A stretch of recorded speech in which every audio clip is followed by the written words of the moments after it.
친절한 경제 돋보기 온라인 대변인 브리핑. 안녕하세요. 기획재정부 온라인 대변인 김영임입니다.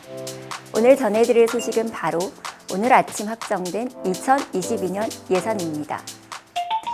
2022년 예산안은 지난 9월 3일 국무회의 의결을 거쳐 국회에 제출되었습니다.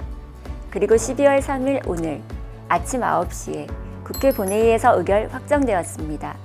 원래는 법정 기한인 어제 12월 2일 밤늦게 처리될 예정이었는데요. 여야의 막바지 협상과 이에 따른 개수 조정으로 아쉽게도 법정 기한을 하루 넘기게 되었습니다.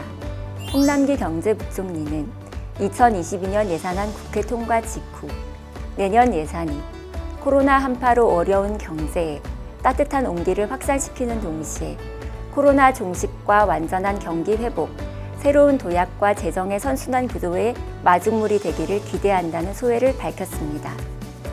2022년 예산은 607조 7천억 원 규모로 확정되었습니다. 정부안 604조 4천억 원에서 3조 3천억 원이 증액되어 전년 대비 8.9% 늘어난 역대 최대 규모입니다. 2022년 예산 국회 심사 결과의 주요 특징을 살펴보면 첫째, 코로나로 어려움을 겪는 소상공인 세정 지원 효과 등을 반영해 내년도 총수입을 4조 7천억 원 확대하고 소상공인 등 민생 경제의 빠른 회복과 코로나 위기 극복을 지원하기 위해 총 지출을 3조 3천억 원 늘린 것입니다.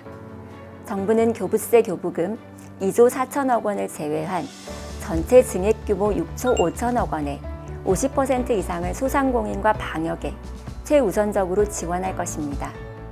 둘째, 재정 건전성의 개선입니다. 지출 우선순위 조정과 세입 확대를 통해 마련된 재원에서 지방에 보내는 교부세와 교부금을 계상한 후 상당 부분을 국채 축소에 활용하여 통합재정 수지를 개선하고 GDP 대비 국가 채무 비율도 50.2%에서 50%로 낮춘 것입니다. 세 번째 특징은 소상공인 손실보상 및 비대상 업종에 대한 맞춤형 지원이 8조 1천억 원에서 10조 1천억 원으로 2조 원 더 확대된 것입니다. 손실보상 하한액을 분기당 10만 원에서 50만 원으로 5배 인상해서 영세 소상공인을 보다 두텁게 지원합니다. 아울러 소상공인 213만 명을 대상으로 1%대의 최저금리 자금을 35조 8천억 원 지원합니다. 또한 관광, 체육, 문화, 택시, 버스 등 손실보상 비대상 업종에 대해 금융, 인력, 방역물품, 매출 회복 등을 위한 맞춤형 지원에 약 4천억 원이 사용됩니다. 네 번째 특징은 단계적 일상 회복 및 방역에 1조 4천억 원을 보강한 것입니다. 최근 확진자 증가에 따라 방역 예산을 보강했는데요. 경구용 치료제 40만 4천 명분 구입에 4천억 원, 인과성 근거 자료가 불충분한 이상 반응에 대한 의료비 지원에 240억 원을 지원하고 중증 환자 치료 병상을 10,000개에서 14,000개로 늘리는 데 4천억 원, 코로나19 진단검사를 하루 평균 23만 건에서 31만 건으로 늘리는 데 1,300억 원 등이 사용됩니다.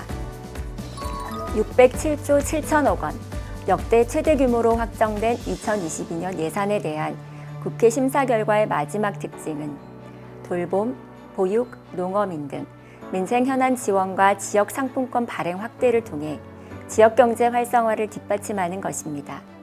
요리 보육료 단가를 2만 원 올리고 기관 보육료도 3%에서 8%로 상향 지원해 보육의 질을 높일 것입니다.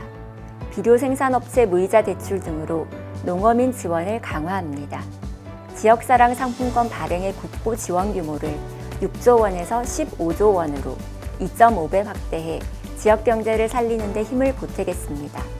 세입 증가에 따라 지방 교부세와 지방 교육재정 교부금은 정부안 대비 2조 4천억 원이 추가되어 지방 재정이 대폭 보강될 것입니다. 정부는 국회에서 확정된 2022년 예산의 공고안 및 배정 계획을 오는 12월 7일 국무회의에 상정해 의결할 예정입니다. 정부는 철저한 사전 준비를 통해 이번에 확정된 22년 예산이 오는 1월 1일부터 즉시 사용될 수 있도록 하고 전체 세출 예산의 70% 이상을 상반기에 배정하여 코로나 위기 극복 및 경제 활력 조기 회복을 뒷받침할 예정입니다. 오늘 온대브리핑은 여기까지입니다. 우리 다음 주에 또 만나요.